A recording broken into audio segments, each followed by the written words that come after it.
Welcome everyone to another episode of the Attacking Three Transfer Collab between the Attacking Two and Yannick on Chelsea podcast. I'm your host, Jimmy Funnell, and as always, I'm once again joined by Andy, my fellow co-host from the Attacking Two, and Yannick from the Yannick on Chelsea podcast. Today we will be talking about transfers, as has been always the case in January. We will be focusing primarily on our fullback situation with the ins and outs that have been rumoured there. We'll be quickly addressing our midfield situation after some reports from today came out, and we will just very briefly talk about Higuain, as he does look as if he will be joining. As always, don't forget that this is the first part of the video from the Attacking Two. That's where it will be found, but you will be able to go look in the description where you'll see the link to the second part, which will be on the Yannick and Chelsea podcast. As always, please do go and have a listen to the second part, as of course the first one, and next time it will be the other way around. So you have to watch both. It's only fair. It's in the contract. Without further ado, let's get into this. Okay, so before we start today, I just want to say something. As many may know, I write for We Ain't Gonna History, this Chelsea blog from SB Nation. And sadly, today the news came out that one of our fellow writers, Wixwax, also known as Sid, tragically passed away, completely sudden, because of a heart attack. No one could have foreseen it. It's very tragic. It's all shooken us quite a bit, I must say. And my condolences are, of course, very much with his family. So, Sid, we're really going to miss you. We're a fantastic bloke, a very good writer, and rest in peace, mate. Well said.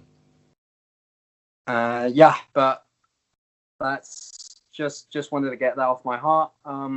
Let's continue with something that Sid would have loved. That's Chelsea. He was Chelsea through and through. So let's talk about Chelsea, lads, as we always do.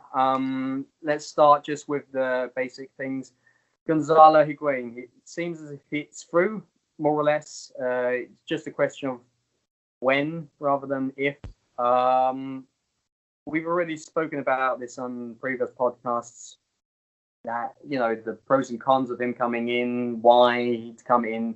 Sarri's gotten his man, and do look to the previous videos to get a grasp of what we were saying. But lads, I want to know, are you happy? Yeah. I'm to jump in there.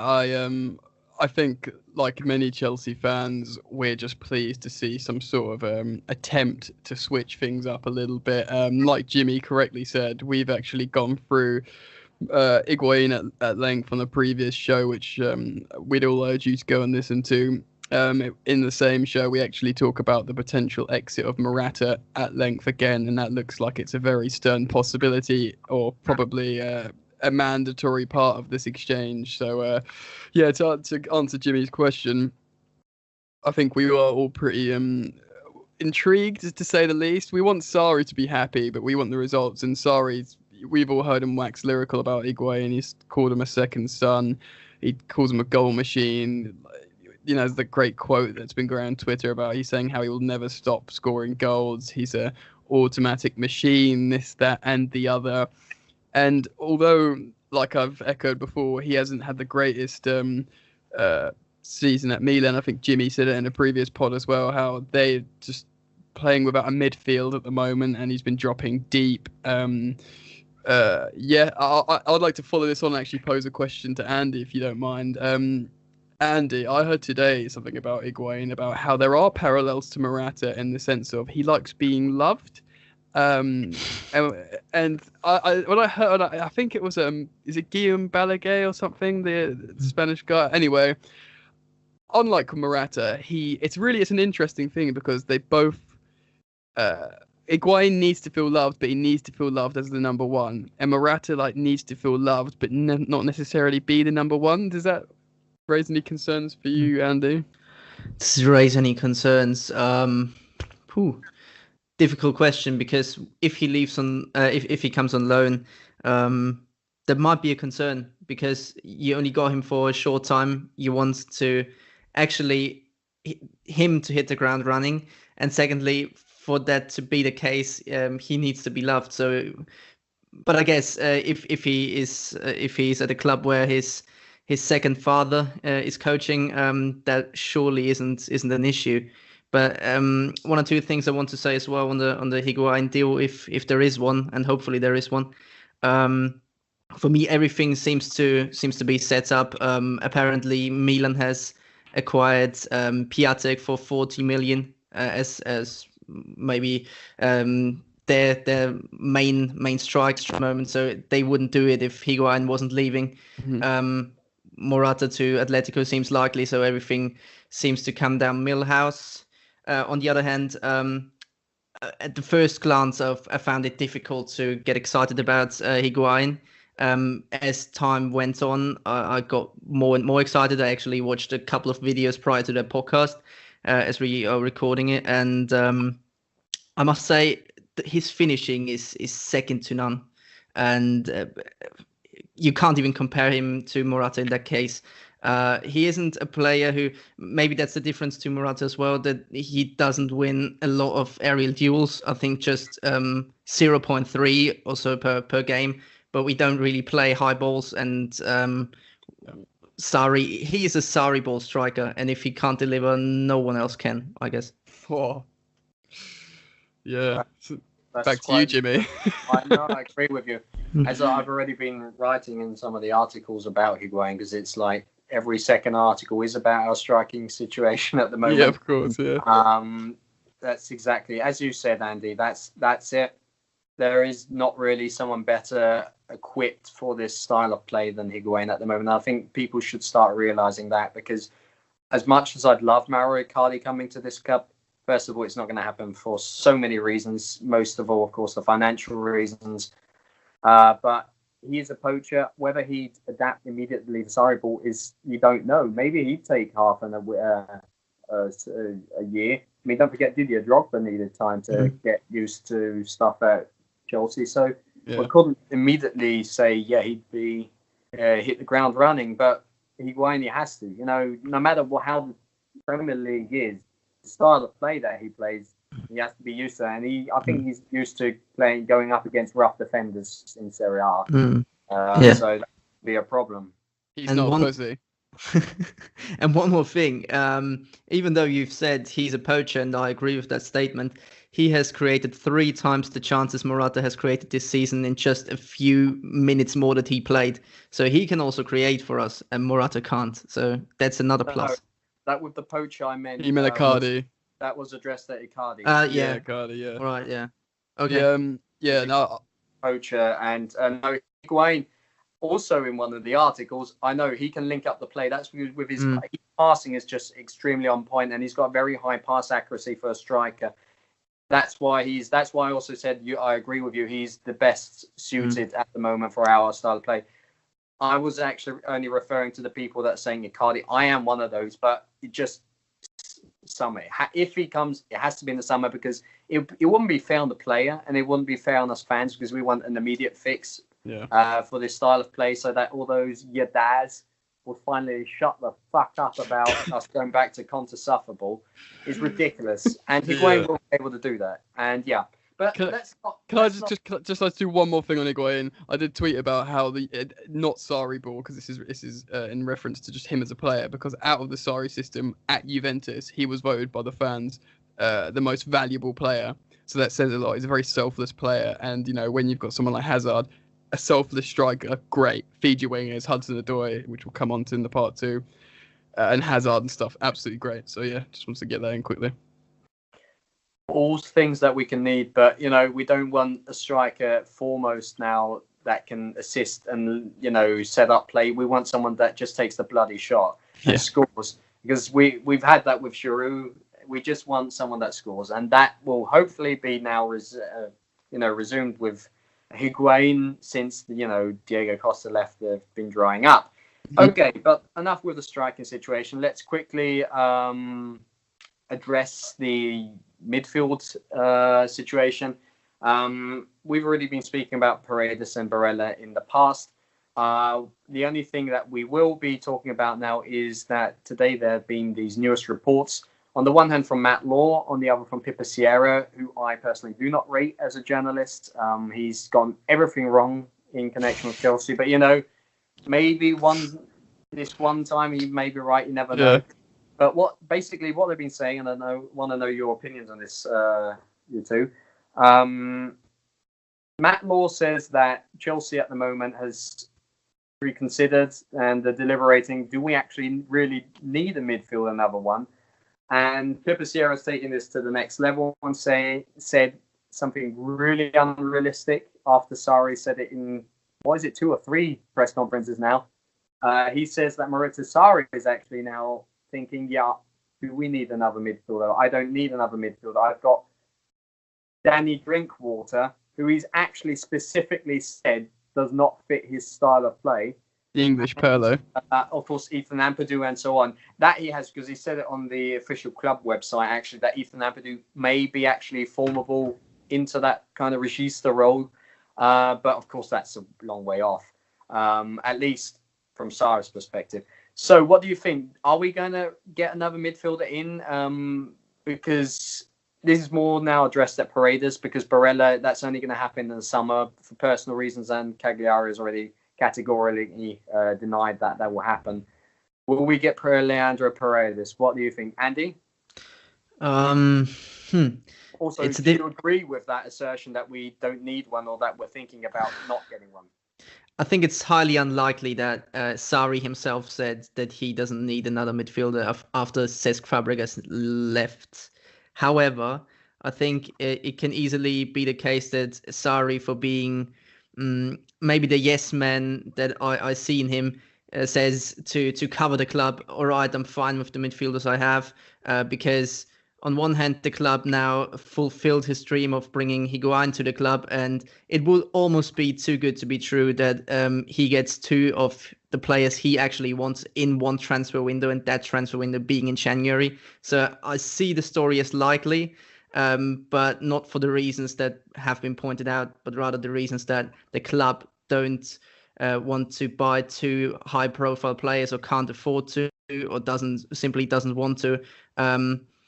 And for that reason, it can be off. The Paredes deal can be off. I still hope it goes through. But as time goes on, it seems more and more unlikely for me. Yannick? He took the words right out of my mouth. Yeah, he wants a midfielder. He said categorically a few times in presses that Cesc should go. He should go. He said some very nice things about him, saying he's a great player. He deserves a contract. I want to use him, but I completely understand. I'm not saying he should stay. Therefore, he should go. And then, Journo X asking him, I was like, "We'll absolutely need a replacement. But Andy's right in saying he's not one to kick up Sarri. I think when he got appointed to Chelsea, they were very clear of probably what they've had to deal with in terms of Jose and Conte, and they're like, look, you're the coach, you're going to give you loads of quality, but you can't speak up about this, you got to do that. And again, Matt Law tweeted about when this early doors a day or 2 ago about Higuain. He was like, Marina's proper backing Sarri here. So we've talked about him being his second son, so the fact how he's getting him, he knows to be like a good dog.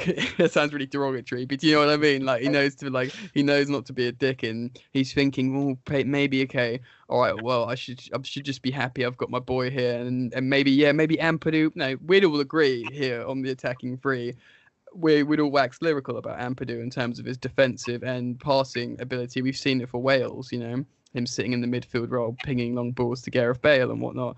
So, I mean, I think he'd probably be saying that as a defense mechanism, even if it's true. Like you say, it might be a while off, Jimmy. But I think if he had his way, he would absolutely want a midfielder. Well, that's the thing. I mean, I'm sure the British media, prevalently will be having a field day saying, "Oh, he hasn't got his transfer targets." Yeah, there's rupture between the hierarchy and Sarri. They'll be loving that. But as you said, they will have gotten him exactly for that reason. I hate to be that kind of guy that says this, but I already said back then, already thought back then, that's exactly why they wanted him, because I actually believe that they had Conte already planned for a longer period, even if he wouldn't have got top four. I think the transfer, that was the straw that broke the camel's back, because he burnt bridges. I think they would have kept him. And I think they went the same with Sarri, and by, of course, getting one who isn't, I want transfers, where, that will be, of course, facilitated. So I agree with the both of you. I think we need another midfielder. Paredes would be fantastic for a huge amount of reasons. And I don't care if I want Ampadu to come good here, but as a central, as a centre back and in midfield, there are a lot of things that you need to be a really good regista and to be like this really quick playing ball. Yeah. And Ampadu has a lot of great things and qualities. He has a lot of great qualities, but this quick passing, one-touch passing, that isn't. He's too young for that yet. I agree completely. Yeah. And that's the thing. Jorginho's great at that, while Jorginho isn't great at taking in the pressure and then doing these balls. That's what Paredes is good at. He can invite the pressure with an extra touch, but has the physicality to just push them off and then take this technique that he has to make that pass. But he can also do this one-touch football. He'd be fantastic. If Jorginho is struggling, as Sarri's been pointing out, then he can pick Paredes. Paredes can even play theoretically as one of the left or right centre midfielders. It makes no sense not getting him. I mean, 40 million euros is nothing. Let's be real. A quality player. If you want him as well. Can I just?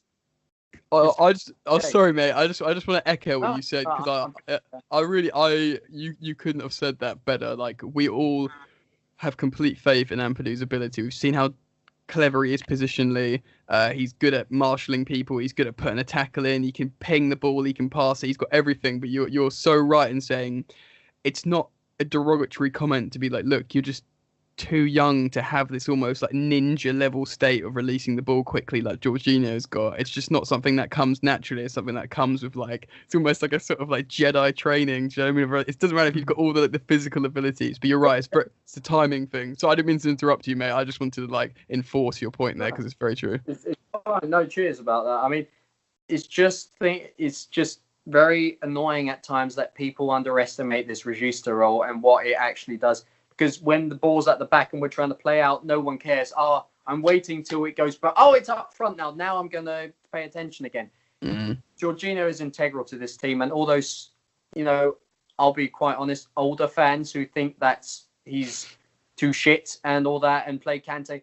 4-4-2, mate. But they've been the recipients of this very successful football at Chelsea Football Club. Don't get me wrong, but if we're going to start this new style, this new era, then they have to be open-minded. That's not how you play. Kante can't do that. It's the same reasons with Ampadu that Kante can't play that. He's got loads of other virtues, but that ain't one of them. And by the way, yeah. And by the way, it would be also the worst move ever to put the pressure of being the regista, the most important role in Sarri ball, on the shoulders of an 18-year-old. Exactly. Yeah, how could you do that? That's just reckless. If you do that. Yeah. Arguably the most integral role in the whole team. And, of course, there are a few. We see it with the striking position. If you haven't got a good striker, that is a big problem. But the regista is the heart of this system. The metronome. And without it, you have a big problem, and that's why Fabregas didn't always work as efficiently, because he isn't a regista. Let's face it. He's got the vision of a regista, but he needs that extra second, and that already gives you a huge disadvantage when you're going up against the press, as, for example, against Liverpool. I am telling you, Leandro Paredes is press resistant. You cannot press him. He will fuck you over every time. He is perfect. He doesn't panic. Perfect. He doesn't panic. He goes around with a swagger. So you want to come here? Yeah, fuck off. It's just not you. He just passes them by, and it's lovely to watch. I can only encourage you to watch a few games of him. He's really good. Oh, yeah, I watched some highlights. Yeah, he's an impressive player. Go on, mate. Can I chuck in a question? If there was one player you have to name that is in current world football the best regista out there, who would you say that is? Pirlo 10 years ago. Well, That's good cheating. answer. That's Good cheating, answer. but he's like the original regista, isn't he, Pirlo? Yeah. Jimmy? I mean, I'd agree with Yannick. Pirlo is that one, but as he doesn't play anymore. No. For me, personally, and people will think I'm biased because I wrote that article, but for me, Leandro Paredes has everything that you need to be the world's best regista, because he has some of those attributes that Jorginho can't just learn or, get done in training, while Leandro Paredes has things where you say, okay, that you can learn in training, like discipline, or, for example, with the whatchamacallit? Oh, yeah, that. Just thinking of the bloody German word, sorry. But, of course, he won't get pace, but Jorginho doesn't have pace. So Yeah, I'd say Paredes and Jorginho are on the level at least. But otherwise, I don't know who else plays in that. So I'd have to say Jorginho. But who would you say then? I would say De Jong from Ajax Amsterdam. Can play, It's a so can't. No, he's absolutely top level. He's chased by Barcelona, by Man City, Paris. Yeah. He is at 20 years of age. I haven't seen a more press-resistant player than him, and he whips balls unbelievable. But he's, I think, well out of our reach. Yeah, I think Man City will throw a load of money at them if they can, because they're looking at him as a Fernandinho replacement. It's a good shout. No, definitely. I mean, as said, if you want someone who's press resistant, we could really need that. For example, Mateo Kovacic, to a certain extent, is actually also really press resistant, really good, well in that position. And Paredes does the same. It's not a quarterback, though, is he? Yeah, I mean, Ruben Loftus-Cheek can do that because he can shield the ball because he's just fucking huge. But if you have Fabregas, he can be pressed. Jorginho can be pressed, very much so.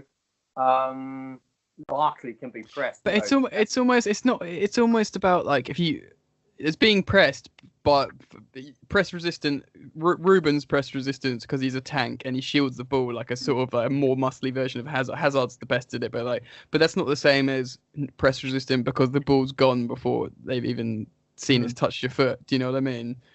Of course. No, that's why I said Ruben, because he's just so tall. He's a tank, yeah. Leandro Paredes just has his own technique and, of course, also the physicality. I mean, he's only 5'11". That's not humongous, so he still just is such a presence.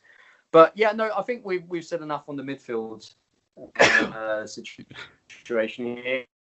Let's go on to a point that we wanted today, and that was fullbacks. Of course, talk primarily of Emerson and Giuseppe Costa leaving the club. I think Emerson was Juventus and somewhere else. I think Paris Saint-Germain or something. I'm not sure. I know it was Juventus.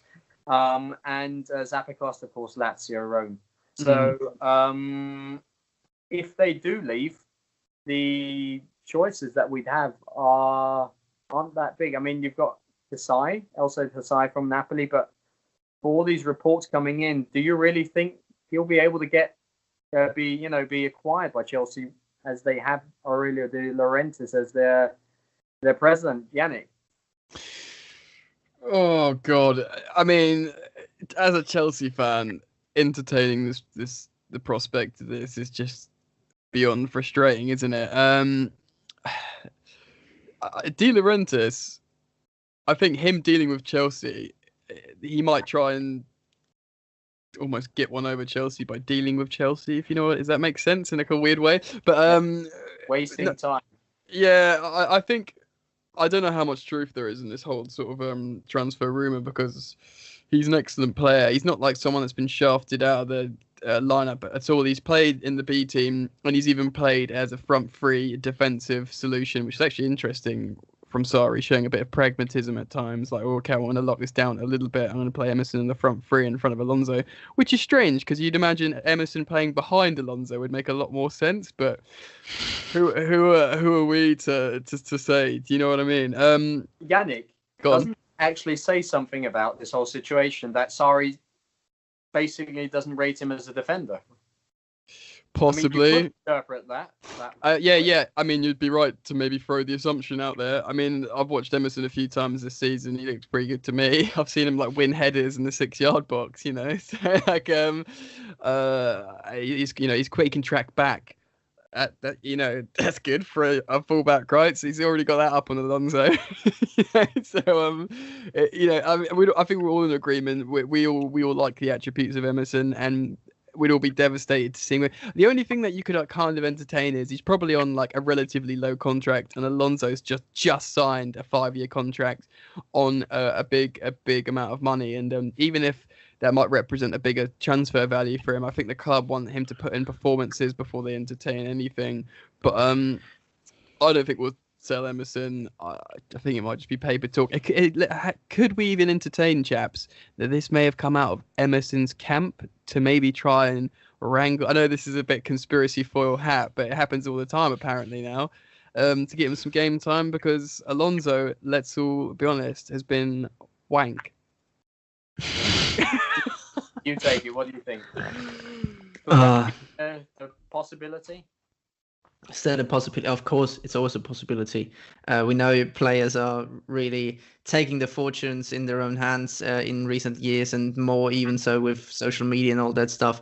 I think the Zappacosta move is unlikely. The Emerson move is more likely, in my opinion, just for the reason being that Juventus, when they go for a player, when there is reports about some signing they want to do, they usually get it across the line.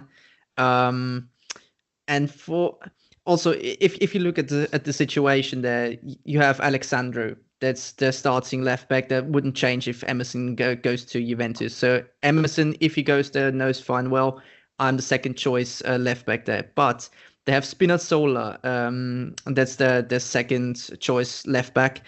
He was on loan at Atalanta, had a really good loan last season, and earned a few Italian national team caps. But he hasn't played a single Serie A minute this season. So apparently, or just by the looks of it, Allegri does not like him. So and if you know one thing, Juventus likes a player who is mature, who has a bit of experience, and Emerson might fit that picture at an age where you say, all right, we can get five years out of him. He has played for major teams in Roma and Chelsea. Might be a good fit for Juventus, and for that reason, I can see it happening. Bummer. Yeah, I mean, I agree with you, but I would have thought that the Zappacosta deal would be more possible because I agree. He was a contest signing, and Lazio, I think they'd loan him and then they'd have an option to buy him. It makes sense because Emerson. I mean, the other hand, Zappacosta can play both sides, but that would make more sense if Elsay's side come in, and I think we should have a few brief words on him, because the thing is, in theory, he can play both sides. First of all, only played 17 times since 2013 as left back, so there's not a lot. But something that I think once we've seen this season, Sarri tried as Piliquet as a left back. So in theory, if his side would come in, he's brought him. From everywhere he's been, he's always brought him with him. He'll want to play him. What is if he's actually planning to sell Zappacosta? Emerson will maybe go in the summer, but until then we'd have like Higuain and Azpilicueta on both sides, and you never know. That might be something. I mean, Azpilicueta was at his best as left back. Let's face it. I mean, he was really good as that right centre back, but I think the best he has ever been for us is unbeatable guy in one-on-one situations. He was at left back. Can I say a few things on this? Okay, so yeah, interesting. So I think Zappacosta being a utility player, as in the left and right, actually devalues him slightly as maybe a specialist player for Sarri. I think he's the more likely out of him and Emerson to go, personally. I think purely because there was the links with Higuain, who's obviously Sarri's boy, as we all know, and he wants as many as his sort of brethren or sons to come and join him to help Cerismo be implemented. But And also a touch of the social media nonsense. I think he was linked to Lazio, wasn't he, Zappacosta, and he's followed some people. Yeah, he's followed some people on his Instagram from Lazio, and everyone's got a fucking hard on from that. Excuse the French. But yeah, interesting putting Azpilicueta on the left because yeah, I mean he played a lot on the left, but we've as previously discussed on different podcasts, the lopsidedness of Sarri ball, him going up more forwards. He's obviously not going to be as like gallivanting as Alonso. And at first, pre-season, we think, oh well, Alonso suits it perfectly. But how we've watched him play and how people have been roasting us down that side, you'd feel a lot safer with Azpilicueta being that fullback and Hazard when he goes back to his native left wing, being a bit more freedom, because he hasn't got Alonso behind him being shit at defending. He's got like a sturdy Azpilicueta. Do you know what I mean? Does that make sense? So he'd have a little bit more freedom. Just baffled by the one thing you said. Everyone was thinking that Alonso would be great in that system. I never thought that. Okay. Sorry. Yeah, no. Not a fullback. Yeah. But who thought that must have been on crack. Okay, I was only smoking a bit of crack that day. But the theory being, if you look at the heat map of Sarri ball, the left fullback situates in the left wing back position, and the right fullback situates in a right centre back position. So it actually looks like Azpilicueta and Alonso would be playing their Conte positions anyway to a degree, but the natural free centre back cover isn't there for Alonso. That's where the issue lies. But it was all theory back then, so we can speculate or whatever. But yeah, to sort of finish on that, Hazard would feel safer knowing his boy Azpi, who both speak French. They both speak French to each other as well, so he could like shout something in French to him and tuck in or whatever the fuck they want to do. But I'd feel a lot safer certainly with Azpi on the left. But question to you, Andy, because Yannick mentioned the lopsidedness of Sarri's system, and that is the case. Do you think, because we have that triangle, as it was already at Napoli, so that would be then Yippee, Higuain, Hazard, and that would be then theoretically Azpi, as they have that triangle up front, or the left central midfielder. Would that work? Because Azpi, of course, he's on his right foot. Important question. Yeah, I'll give you a short answer to that. I don't think it would work in an attacking sense. It would work in a defensive sense. And the question is what we want to do. So given the opportunity that we acquire Higuain and then Azpilicueta moves to the left, I'm happy to have him play there because he's a right footer naturally, which is always a good thing when you play against wrong-footed wingers that cut in. So that gives him a huge benefit in that department. But I don't think we will acquire Higuain. And so if we lose Zappacosta, I would be more than happy to recall Reece James from loan, from his loan at Wigan and play him there. That would be my ideal scenario, and hopefully a realistic one as well. But I think that's enough for the first part of this podcast now, isn't it? No, Just to say this, thank you, Andy, because I've been waiting until one of you two finally says Reece James. Thanks. I failed you. So no, as Andy said, I think we've covered everything from the last few days regarding transfers. We will now be continuing in our second part, which will be on the Yannick and Chelsea podcast. In the description, the link will be where you can find it. And it will be all about Hudson-Odoi, the hottest topic that isn't a strike at the moment. So do tune in. This is the end of part one. Thanks for listening, guys.